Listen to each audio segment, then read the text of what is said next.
Assalamualaikum warahmatullahi wabarakatuh. Perkenalkan, saya Alhamdulillah dengan NIM C250. Pada kesempatan kali ini saya akan menjelaskan mengenai tahapan melakukan isolasi DNA yang sebelumnya sudah saya buat rakernya.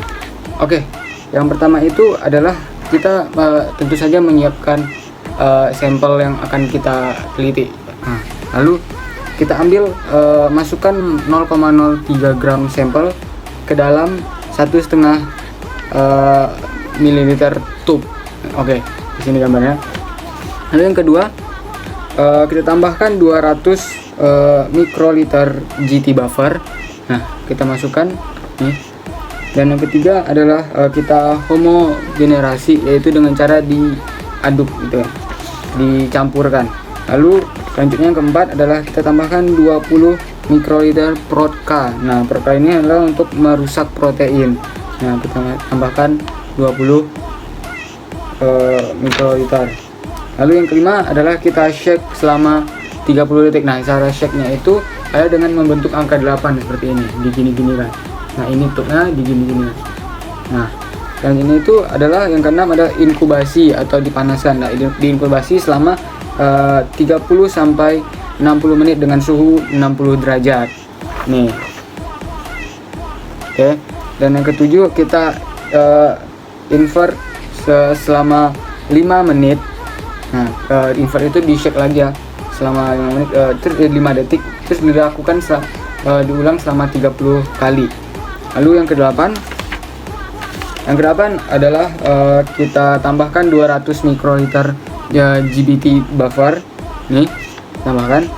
Yang kesembilan kita shake lagi. Nah, setelah kita tambahkan GBT buffer, kita shake selama 5 detik membentuk angka 8. Yang ke-10 adalah inkubasi dengan suhu 60 derajat selama 20 menit. Nih. Nah, yang ke-11 setelah kita inkubasi, lalu kita ini 11 kita shake lagi selama 5 detik, diulang sebanyak 30 kali. Kita shake lagi. Nah, yang ke-12 kita berikan preheat EB 200 mikroliter per sampel sampai dengan suhu 60 derajat Celcius untuk emulasi. Nah, setelah kita masukkan preheat EB-nya, terus kita panaskan selama sampai 60 derajat Celcius. Ini. Nah, yang ke-13 selanjutnya kita tambahkan 200 mikroliter ETOH ABS. Nih, kita tambahkan. Nah, selanjutnya setelah kita tambahkan, kita shake lagi membentuk angka 8 selama 10 sampai 30 detik. Nah, selanjutnya kita simpan di freezer selama 30 menit atau sampai dengan setengah hari. Nah, lalu setelah disimpan di freezer, nah kita keluarkan, lalu kita transfer ke spin GD column. Nah, nih kita keluarkan, masukkan ke GD column-nya. Nah, setelah itu kita centrifuge menggunakan alat centrifuge dengan 14.000 sampai 16.000 G selama 2 menit. Nah, lalu kita buang cairan bawahnya. Nah, itu nanti ada cairannya, sisa cairan di bawahnya. Nah, kita buang. Nah, setelah kita buang cairan bawah, kita tambahkan lagi 400 mikroliter W1 buffer. Nah, nih tambahkan W1 buffer. Nah, setelah itu kita centrifuge dengan 14.000 sampai 16.000 G selama 30 detik. Nah, nih kita centrifuge menggunakan alatnya ya. Nah, selanjutnya setelah kita centrifuge, kita buang cairan bawahnya, sisa cairan bawahnya itu. Lalu setelah dibuang, kita tambahkan lagi 600 mikroliter W2 buffer. Nih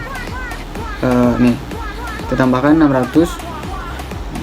Setelah itu kita centrifuge lagi dengan 14.000 sampai 16.000 G selama 30 detik. Nah, setelah disentrifuge, kita buang lagi cairan bawahnya. Setelah kita buang cairan bawah, kita centrifuge lagi dengan 14.000 sampai 16.000 G selama 3 menit. Nah, lalu kita pindahkan dari GD column ke tube 1,5 ml. Nah, setelah kita pindahkan, kita tambahkan 500 mikroliter preheat EB. Nah, Ini tahap ini dilakukan 2 kali ya. Setelah itu kita tambahkan, kita tunggu 10 menit, lalu kita centrifuge 14.000 sampai 16.000 G selama 30 detik. Nah, lakukan dari terus setelah itu kita tambahkan lagi 50 mikroliter preheat, tunggu 10 menit dan centrifuge kembali. Nah, setelah itu kelar deh tahap untuk isolasi DNA-nya. Oke, sekian dari saya. Dadah.